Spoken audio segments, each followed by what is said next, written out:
Imisindo yohlelo olukhulu, umzabalazo waseZimbabwe wokukhumbula nokufuna ubulungiswa. Ngaphambi kokuba iZimbabwe ichaze inkululeko yayo, yathola uhlobo olusha lokuthula, hhayi olwalufana nolwamakoloni kodwa olwalakhiwe ngokushiywa kwezindaba.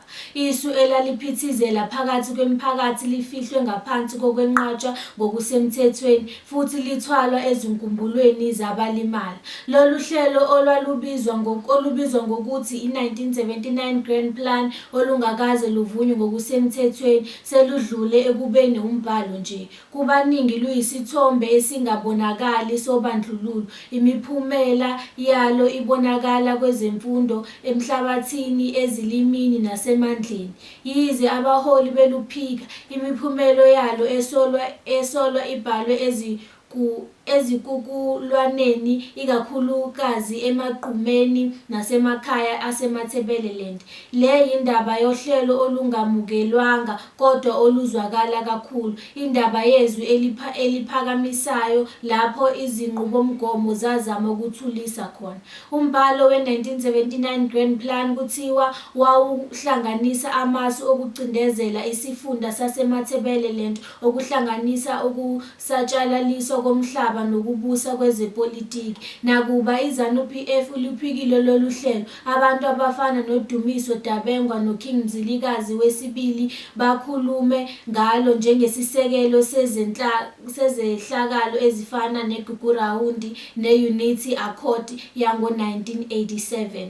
Luhlala luyindawo yokuxabana ezingxoxweni zobuzwe, ubulungiswa nobumbano lwesizwe. Lolu hlelo olubizwa ngokuthi i-1979 Grand Plan okuthiwa lwabhalwa yiZANU-PF luyimibhalo ephikisanayo nengekho emthethweni esabalele kakhulu, ikakhulukazi emathebeleland. Luphehla izingxoxo ngobuzwe, ukucindezelwa nobulungiswa bomlando eZimbabwe. Nakuba leli qembu liphikile njalo, izishoshovu nezazi eziningi zikhomba okuqukethwe kwalo njengobufakazi bohlelo lwesikhathi eside lokubusa kwesizwe samaShona phezu kwezinye izizwe, ikakhulukazi amaNdebele.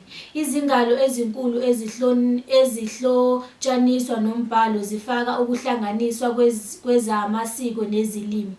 Kuthiwa lolu hlelo lwacela ukuthunyelwa kothisha abakhuluma isiShona emathebeleland ukuze kucekelwe phansi izilimi namasiko endawo. Abagxeki bathi lokhu kwaholela ekwehleni kwezemfundo nasekuzihlukaniseni kwamasiko.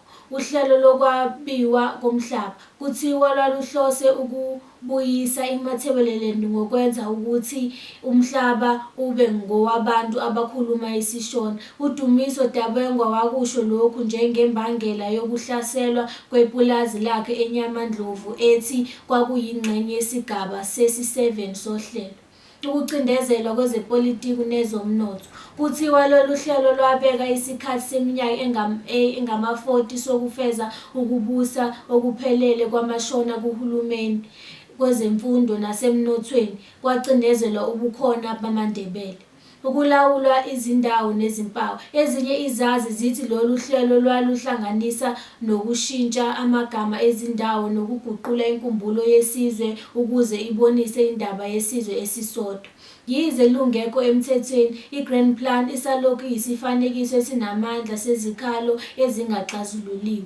Ivame ukukhulunywa ezingxoxweni ngeGugurahundi, i-Unity Accord kanye nezimpikiswano eziphathelene nokuzimela kwezifunda nokuhlonishwa kwamasiko. Ekuqaleni kwawo-1980 iZimbabwe yaphuma ebusweni bobukoloni kodwa futhi nezinsika zobuzwe nezepolitiki ezazijulile. I-Grand Plan okuthiwa yabhalwa yiZANU-PF kuthiwa yachaza isu leminyaka engama-40 lokwakha ukubusa kwamaShona phezu kwezinye izizwe, ikakhulukazi amaNdebele. Imiphumela yayo yabonakala ngezindlela eziningi. iGugurahundi 1983 to 1987, lo mkhankaso ononya emathebeleland owabulala abantu abangaphezu kuka-20,000 uvame ukuhlotshaniswa nenhloso ye-Grand Plan yokwehlisa amandla ezaphu nobunikazi bamaNdebele. inqubomgomo yezemfundo nezilimi. Ukuthunyelwa kothisha abakhuluma isiShona eMatabeleland kwabonwa njengendlela yokucindezela izilimi namasiko endawo. Ukwabiwa komhlaba. Abagxeki bathi izinguquko zomhlaba zazinobandlululo zihlomulisa abantu abakhuluma isiShona eMatabeleland njengokuhlaselwa kwepulazi likaDabengwa. Ukucindezelwa kwezepolitiki. I-Unity Accord yango-1987 yahlanganisa iZAPU neZANU-PF, yaphelisa ukuphikiswa okuvela eMatabeleland futhi yaqinisekisa amandla eqembu elilodwa. Namuhla ifa le-Grand Plan lisalokhu libumba isimo sezepolitiki namasiko eZimbabwe. Ukungathembani nezikhalo. Abaningi eMatabeleland basazizwa bekhishwe ekuthuthukisweni kwezinye nasezinqunyweni ezinkulu. I-Grand Plan ivame ukukhulunywa ezingxoxweni zobuzwe, ukuzimela nobulungiswa. Ukulahleka kwamagugu. Ukubusa kwesiShona kuhulumeni wezemfundo nasemithonjeni yezindaba kudale ukwesaba kokufaka kwamasiko. Imizamo yokuvuselela nokuvikela izilimi ezincane iyaqhubeka kodwa ayilingani. Ukumelana nokwezimpawu. Izishoshovu nezazi zisalokhu zikhumbuza nge-Grand Plan njengesexwayiso ubufakazi bokuthi ubumbano ngaphandle kokulungiswa ubuqinile. I-Grand Plan ingaze iziqinisekiswe ngokusemthethweni, kodwa isithombe sayo esisolwa sesiphenduke umbhalo ongokomlando wokukhumbula nokumelana. Ikhumbuza abantu baseZimbabwe ukuthi okwedlule akusilo nje umlando, kungamandla aphilayo abumba ubuwena, amandla nomzabalazo wokufakwa ngokuphelele emphakathini. Kuchazwa njengamanga noma ukuphambanisa umlando. Uhulumeni waseZimbabwe, ikakhulukazi iZANU-PF, uhlale ephika ubukhona noma ubungqangi bohlelo olubizwa nge-1979 Grand Plan. Ngokwesibonelo, ephendula izinsolo ezavela kuDumiso Dabengwa ongasekho, owaxhumanisa ukuhlaselwa kwepulazi lakhe eNyamandlovu ngesigaba sesi-7 sohlelo. Okhulumela iZANU-PF uRugare Gumbo wathi, njengomgomo sonke siyavumelana eZANU-PF ukuthi umhlaba ungowabo bonke abantu baseZimbabwe kungakhathalekile isizwe, uhlanga noma inkolo. Sikholelwa ukuthi wonke umuntu kufanele abe nelungelo lokufinyelela umhlaba kungakhathalekile ukuthi ungubani. Noma kunjalo, lo mbhalo uyaqhubeka ukusabalala ezingxoxweni zomphakathi, ikakhulukazi eMatabeleland, lapho abaningi bawubheka njengencazelo yezifanekiso yeminyaka yokungafakwa nokuchithwa kwamasiko. Abanye abagxeki bathi ukwenqaba kukahulumeni ukuphenya noma ukuvuma umsuka wombhalo kuqinisa ukungathembani futhi kuphehla izikhalo zomlando. Ngakho noma izinkundla ezisemthethweni zikahulumeni siwukwenqaba, i-Grand Plan isalokhu iyindaba enamandla enkumbulo ephikisanayo yaseZimbabwe eyaqhubeka nokubumba izimfuno zobulungiswa, ukuzimela kwezifunda nokuhlonishwa kwamasiko. Izitatimende ezivelele. uDumiso Dabengwa, owayengumholi weZAPU, wathi ukuhlaselwa kwepulazi lakhe eNyamandlovu kwakuhambisana nesigaba sesi-7 se-Grand Plan, okuyingxenye yesu elibanzi lokubuyisa eMatabeleland ngokuhlalisa abantu abangewona amaNdebele. UFelix Magalela Mafa-Sibanda, owayeyi-MP nomfundisi, wathi ukuthunyelwa kothisha abakhuluma isiShona eMatabeleland kwakungesona isehlo. Wathi kwachazwa ngokusobala ku-1979 Grand Plan futhi kwaholela ekwehlulekeni kwabafundi bendawo.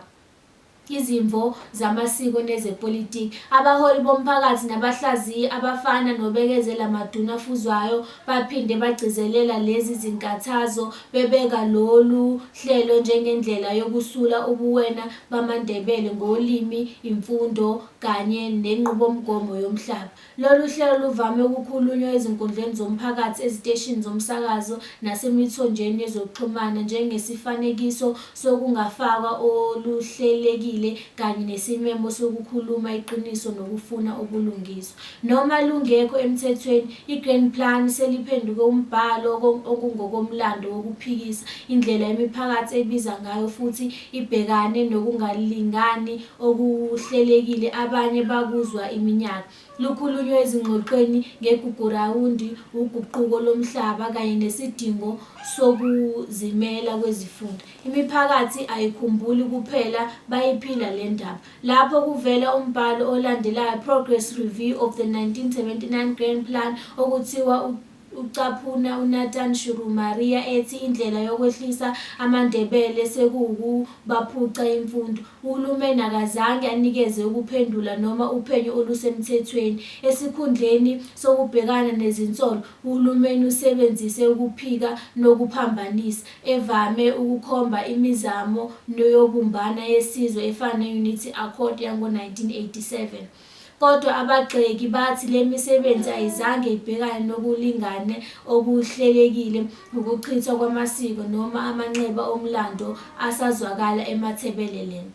Ngamafuphi, yize uhulumeni enze izethembiso zokulingana nobumbano, akukaze kube khona ukubhekana ngokusemthethweni, ukuxolisa noma ukuguqulwa kwenqubomgomo okuhlobene nezinhloso ezisolwa ze-Grand Plan. Impendulo yomphakathi ukuphila, ukuphikisana nokwakha kabusha. Imiphakathi yaseZimbabwe, ikakhulukazi eMatabeleland, iphendula ife le-Grand Plan ngohlanganiso lwesibindi, ukuvuselelwa kwamasiko kanye nokuzimisela okuvela ezimpandeni. Ukuvuselelwa kwezilimi kunokunyakaza okukhulayo okuvikela isiNdebele nezinye izilimi ezincane ngesikhungo zomphakathi, izinhlelo zomsakazo nemikhosi yamasiko. Imfundo esekelwe kumagugu. Uhulumeni ngokubambisana ne-UNESCO wethule uhlelo lwe-Intangible Cultural Heritage ICH ngo-2025 ukuze kubhalwe futhi kugcinwe amasiko endawo, umculo nezindaba zomlomo.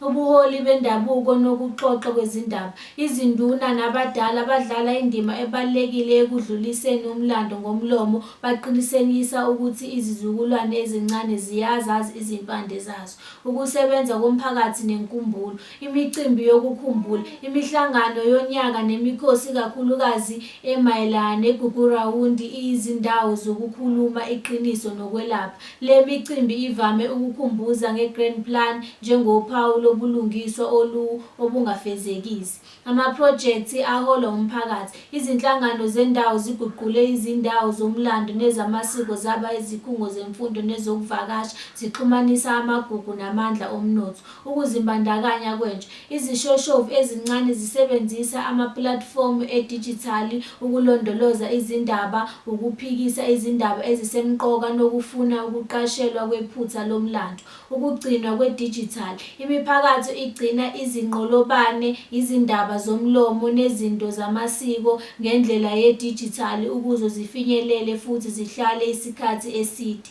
Ubuciko nomculo. Abaculi, izimbongi nabahlabeleli bafaka inkumbulo yomlando emisebenzini yabo, baphendula ubuhlungu bube ukuphikisa futhi ukuphikisa kube ukulondoloza. Ngamafuphi, le miphakathi ayilindele ukuqashelwa, ibhalela umlando wayo ngezindlela zayo. UPressure Ngululwe, ebhala ngokombono wesifazane, wachaza ukuthi lolu hlelo lwazwakala luyiqiniso ngoba waphila imiphumela yalo. Waphucwa imfundo nomsebenzi, wagcina eseshiyile iZimbabwe waya eNingizimu Afrika. Wabhala wathi, ngaso sonke isikhathi engiqeda ukufunda lolu hlelo ngizithola ngizizwa ngikhathazekile, angikwazi ukululahla ngoba ngibone okuningi okubhalwe kulo.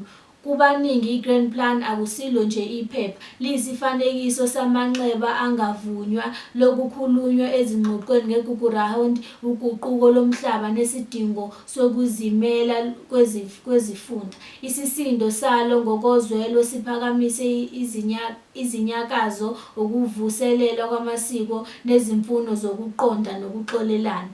Lapho iqiniso lingakhulunywa, inkumbulo iba ukuphikisa. Lapho umbuso uthule khona, abantu bayakhumbula. Ngokusebenza amagugu nokuxoxa okuqhubekayo, imiphakathi yenqabile ukusulwa emlandweni. I-1979 Grand Plan ingase ingaqinisekiswa, kodwa ifa layo liyaphilwa nsuku zonke, futhi labo abathwala lelifa abasasalindile ukuqashelwa. Bayalulama ulimi, bavuselela isiko futhi bakha kabusha ubuwena, hhayi njengabahlukumezekile bomlando kodwa njengabalindi bawo.